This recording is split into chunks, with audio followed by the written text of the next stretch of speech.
I presume you're here in order to learn of magecraft. I'll have you know, there's no room for the weak-willed in this course, and despite your best efforts, the sorcery of our time is but a fraction of what it once was in the Age of Gods. Much of the craft is established through pedigree, and the culture of mages is riddled with deception and moral depravity.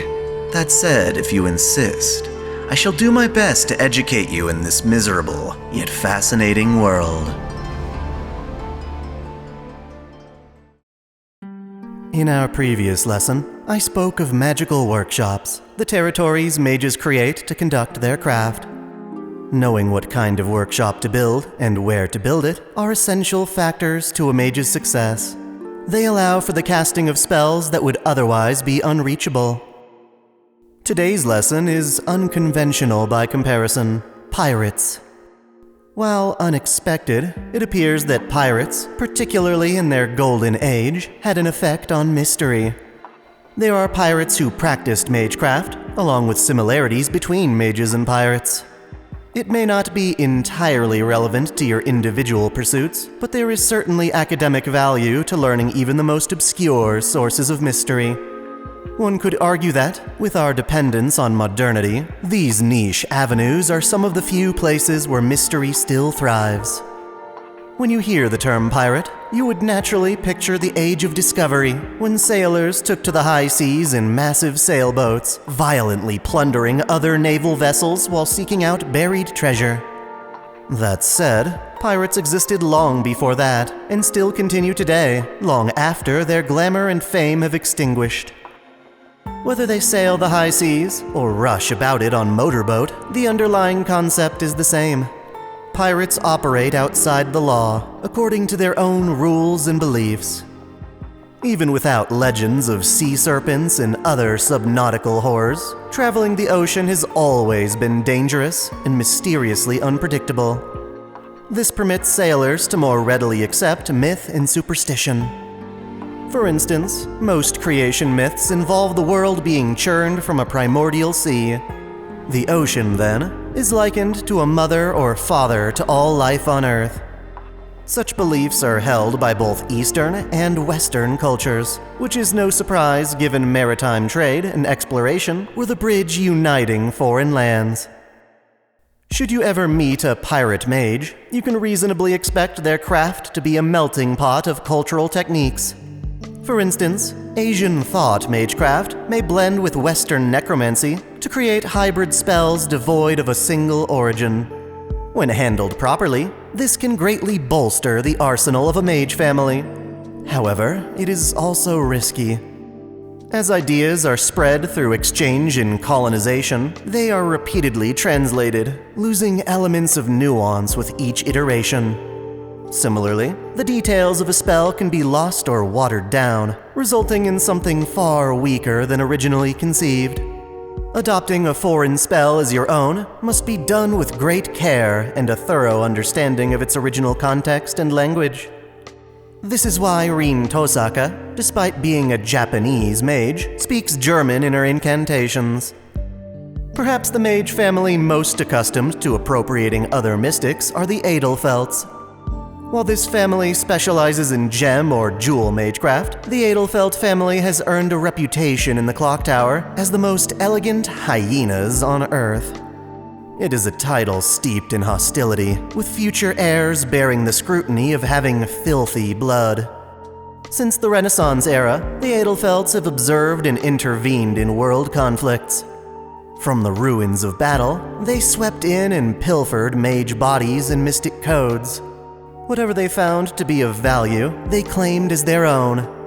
In that regard, even their jewel magecraft is just another example of acquiring value. The more rare and lavish the jewel, the better it is at receiving mana. As it turns out, gems being a symbol of royalty goes all the way back to Mesopotamia and ancient Egypt, when they were used for gemcraft illusions that preserved health and youth. Despite the origin of gemcraft, though, Luvia Jolita and her family use gems in a similar manner to Scandinavian runes. This also helps explain her reliance on Gundo shots, which invoke a curse of Northern European origin. In their case, the Edelfelts have combined elements from mages internationally to create something truly unique to them. Still, for as much as Luvia would prefer to call her family hunters, it's not too bold to claim her methods are akin to piracy. Both mages and pirates exist within the shadows of society. It's no surprise there would be overlap between them. The creed or philosophy of a pirate crew is quite similar to the supernatural obsessions mages adopt. Even a pirate's hideout is reminiscent of a mage workshop. To glean these similarities more closely, let us look at 5 of the world's most famous pirates, icons considered worthy enough for the throne of heroes. The pirate Blackbeard, otherwise known as Edward Teach, happens to be the most popular archetype of pirates. He was initially a crewman to the pirate Benjamin Hornigold before branching off to form his own crew.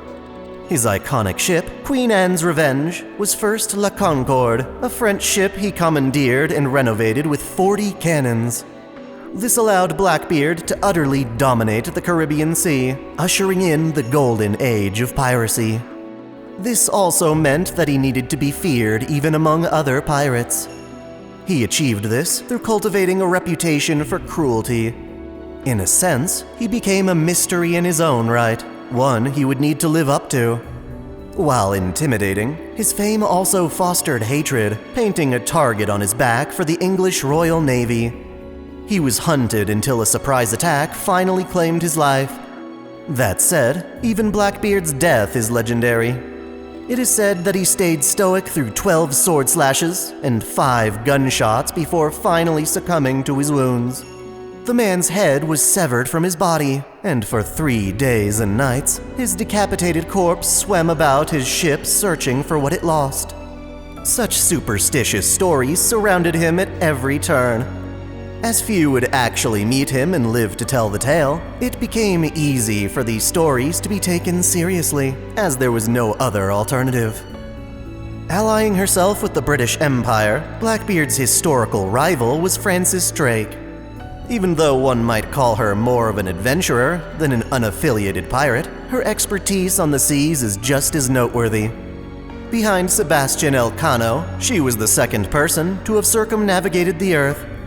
Much like Edward Teach, Drake had legends that spread far and wide, most of which attribute her to being a man, when in truth, her crew simply chose to treat her as a man for their pride.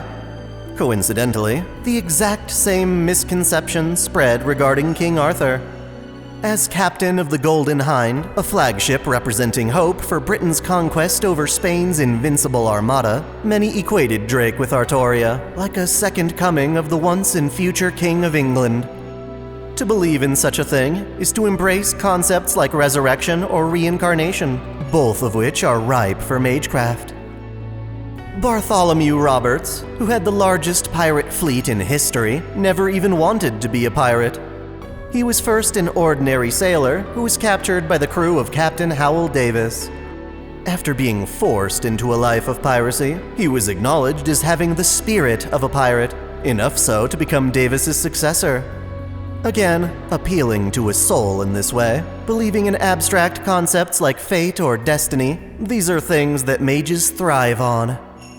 As pirates living on the outskirts of society, Bartholomew found it fit to establish his own pirate code of conduct, one which would discourage infighting and compensate crews fairly. With his men swearing on the Bible for this code, there was plenty of room for blind faith on the open seas. Returning to this idea of sailors having the spirit of a pirate, none embody this more than Anne Bonny and Mary Read. Coming from 2 different backgrounds, these women met when joining the crew of John Rackham aboard his ship, the Calico Jack. Despite the rhetoric of pirates fighting and dying like men, these 2 women fought more bravely than their own captain. During their last stand, Anne and Mary remained at arms, while Rackham and his crew hid beneath the ship's hatch. To that end, many believe that Anne and Mary were the only true pirates on board the Calico Jack.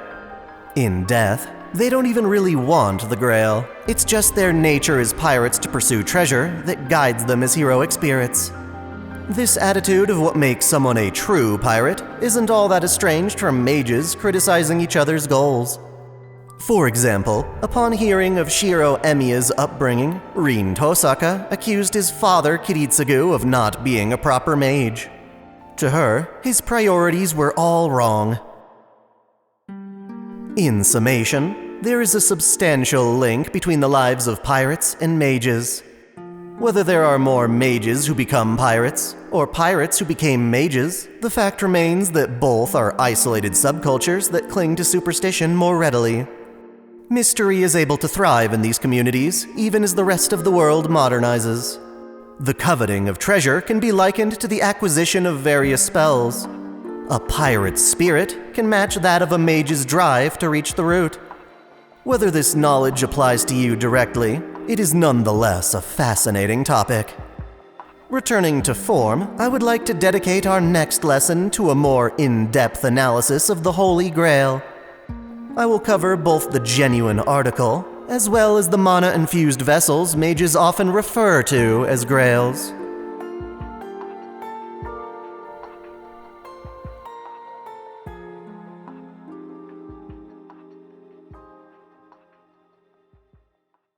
Thanks for watching. If you enjoy this channel, help us grow by liking, commenting, sharing the video, subscribing to Otaku Daikun, and most of all, smashing that notification bell so you don't miss out on all our anime lore, discussions, and Let's Play content. you can support us directly through Patreon, Subscribestar, or a YouTube membership, all of which come with benefits like spicy exclusive vids and early access. As always, celebrate your fandom. I want to give a special shout out to all my $10 and up supporters: VideoGamer75, Dante Pendragon, WurgGX, Chaos Sonic 1, Steven Elak, Otaku Mom, Jens Bauman, Mystic Samurai 1983, Freebrick, Olympian Doll, Alexis Yukio Gomez Yamato, Lunarworks, Link Pendrago, Observer Bellis, James Hewitt, Uncanny EXP, Crow Calum, Saul Soto, Scout, Tristan Riggin, Major, Mayfu Mado, Caitlin P, Sogai CH, Vladimir Rovna, The Taz 96, Jonathan Padua, Kengo X77, Hersha of E-Rated Hands, Alistair Bernadotte, and Akakaze Yume. Thank you all so much.